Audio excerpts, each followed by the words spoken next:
दैहिक दैविक भौतिक तापा, राम राज्य नहीं काहू ही व्यापा। सब नर करहीं परस्पर प्रीति, चलहीं स्वधर्म निरत श्रुति नीति। चारिहूं चरण धर्म जग माही, पुरी रहा सपने अगनाही। राम भगति रत सब नर नारी, सकल परम गति के अधिकारी। श्री रामचंद्र जी के राज्य में किसी को भी दैहिक दैविक और भौतिक ताप नहीं लगे। लोग परस्पर प्रेम करते हुए अपने वेद मार्ग की नीति में रहते थे। संसार में धर्म के चारों चरण भरपूर विद्यमान थे और स्वप्न में भी पाप नहीं था। सभी स्त्री पुरुष श्री रामचंद्र जी की भक्ति में तत्पर थे, इसलिए सभी परम गति अर्थात मोक्ष के अधिकारी थे। अल्प मृत्यु नहीं कवन हुई पीरा, सब सुंदर सब निरुज शरीरा। नहीं दरिद्र को दुखी न दीना, नहीं कोई अबुध न लक्षण हीना।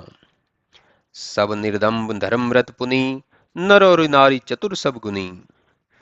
सब गुणज्ञ पंडित सब ज्ञानी, सब कृतज्ञ नहीं कपट सयानी। न किसी भी को भी अल्प मृत्यु होती, न किसी को कुछ दुख दर्द होता। सभी सुंदर और निरोग रहते थे, न कोई दरिद्र था न दुखी था, और न कोई गरीब, न मूर्ख और न ही लक्षणहीन था। सब पाखंड रहित धर्मिष्ठ एवं पुण्यवान थे। सभी स्त्री पुरुष चतुर एवं गुणवान थे। सब गुणज्ञ पंडित, सब ज्ञानी और सब कृतज्ञ थे। किसी में कपट चातुर्य नहीं था। राम राज्य विहंगेश सुनु, सचराचर जग माही। काल कर्म स्वभाव गुण, कृत दुख काहू ही नाही। काकभूषुंडी जी कहते हैं, हे पक्षीराज, संसार में जितने भी चराचर जीव थे, उन्हें राम के राज्य में काल कर्म स्वभाव से उत्पन्न हुआ दुख किसी को नहीं था। भूमि सप्त सागर मेखला, एक भूप रघुपति कौशला। भुवन अनेक रोम प्रति जासु, यह प्रभुता कछु बहुत न तासु। सो महिमा समुझत प्रभु केरी, यह बरनत हीनता घनेरी। यह महिमा खगेश जिन जाही, फिर यह चरित तिन्हु रति मानी।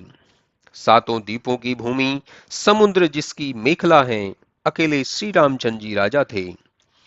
जिनके एक एक रोम में असंख्य ब्रह्मांड पड़े हैं, उनके लिए यह कुछ अधिक नहीं है।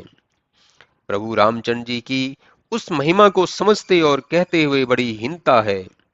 हे खगेश, इस महिमा को जिन्होंने जाना, वे ही इस सगुण चरित्र में प्रीति मानते हैं।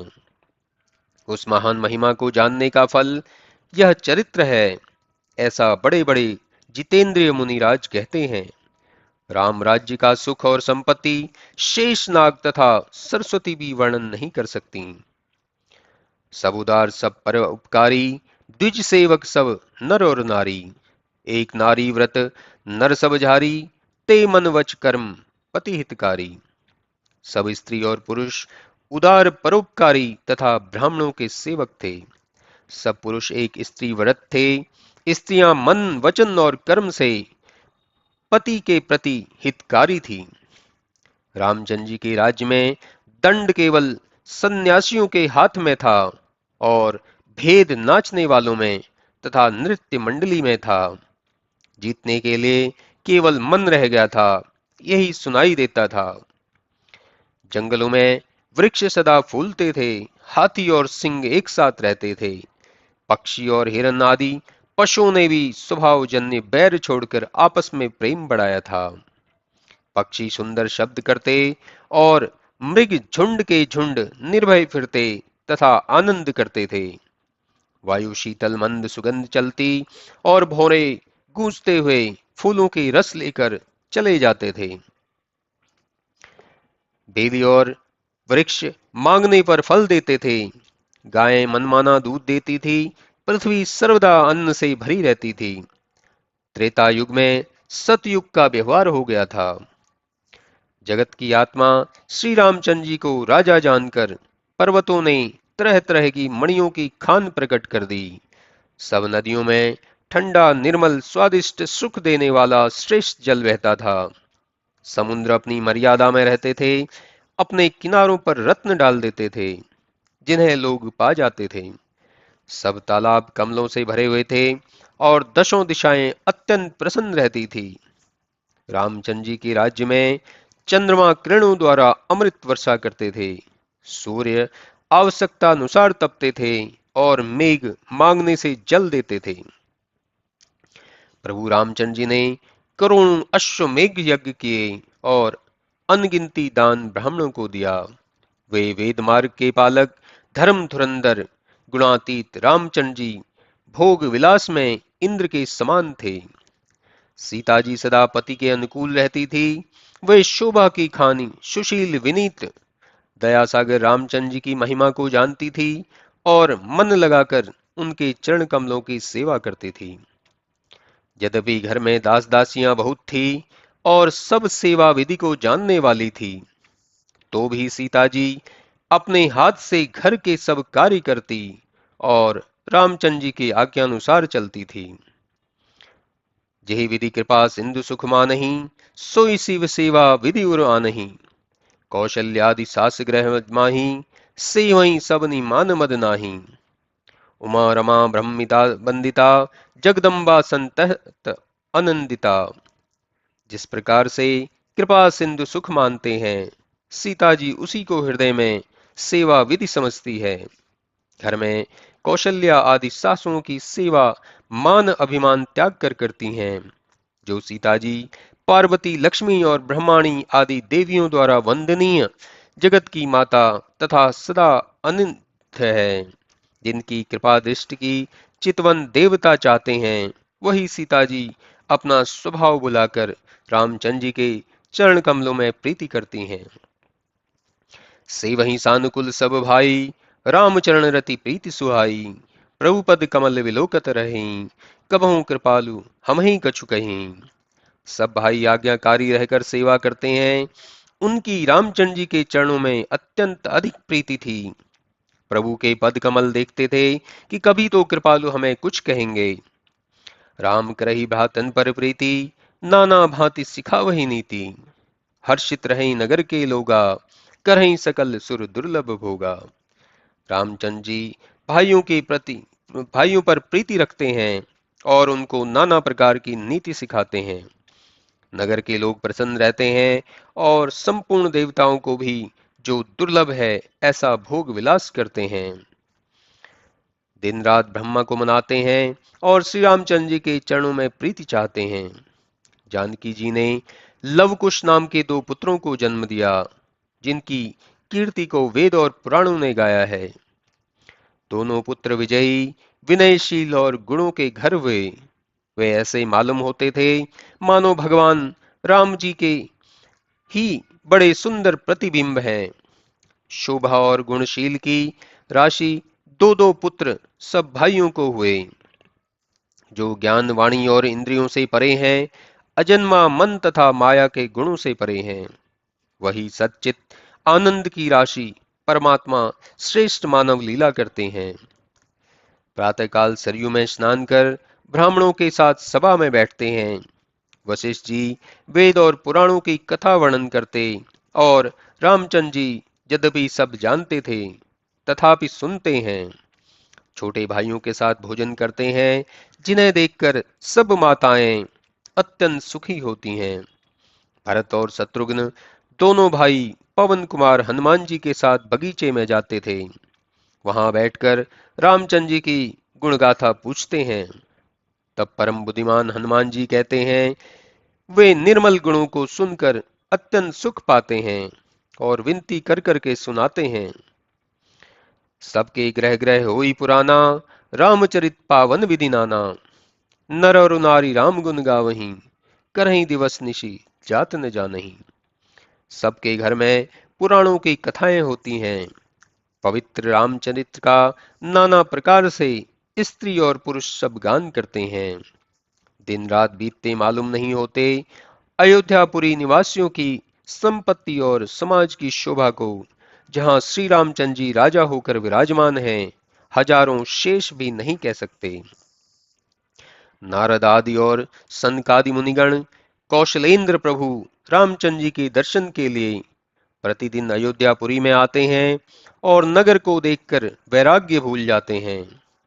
स्वर्ण रत्न और मणि से जड़ित अट्टारियां हैं, जिन्हें नाना रंग की सुंदर गचें ढरी हैं। नगर के चारों ओर सुंदर परकोट, उस पर रंग रंग के कंगूरे बनाए गए हैं, मानो नवग्रहों के समूह ने सेना बनाकर इंद्रपुरी को घेर रखा हो। फर्श फर्श पर बहुत तरह के रंग बिरंगे शीशों की पच्चीकारी थी, जिसे देखकर मुनीश्वरों के मन मोहित हो जाते थे। सफेद मकानों की चोटियां आकाश को चूमती थी और कलश मानो सूर्य चंदन की कांति को मात करते थे। अनेक प्रकार की मणियों के झरोखों पर मणियों के दीपक शोभायमान हो रहे थे। महलों में मणियों के दीपक विराजते थे। द्वार की चौखट मूंगों की बनी है।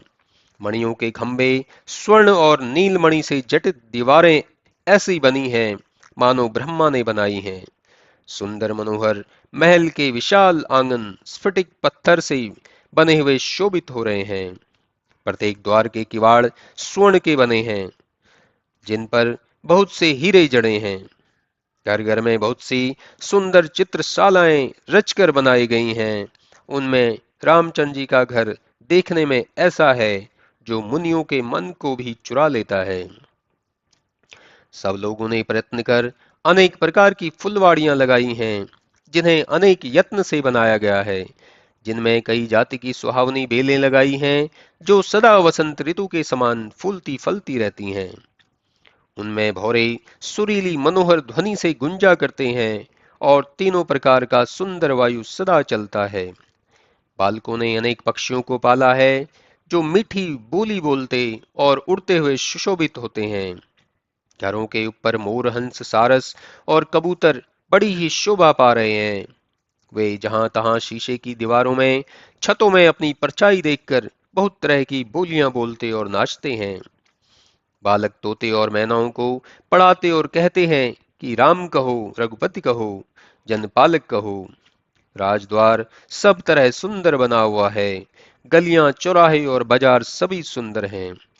बाजार की सुंदरता कहते नहीं बनती, जिनमें बिना मोल की चीजें मिलती थी। जहां के लक्ष्मी निवास राजा हैं, वहां की संपत्ति का कैसे वर्णन किया जाए।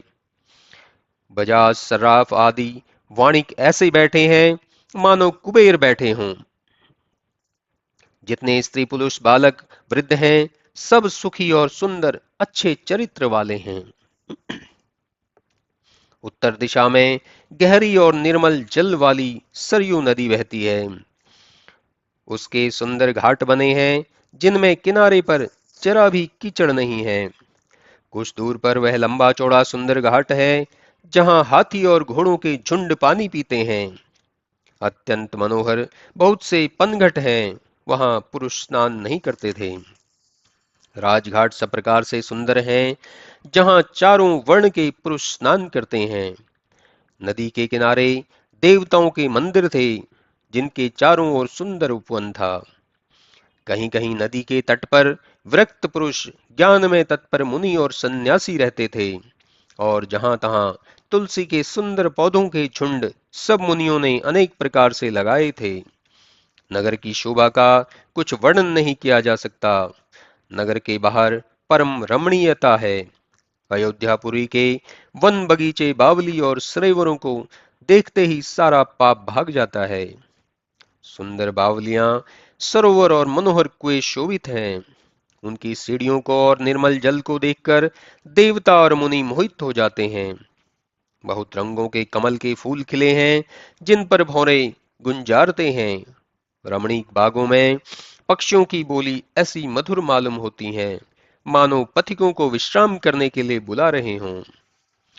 जहां लक्ष्मीपति राजा हैं, भला उस नगर का वर्णन कैसे किया जा सकता है।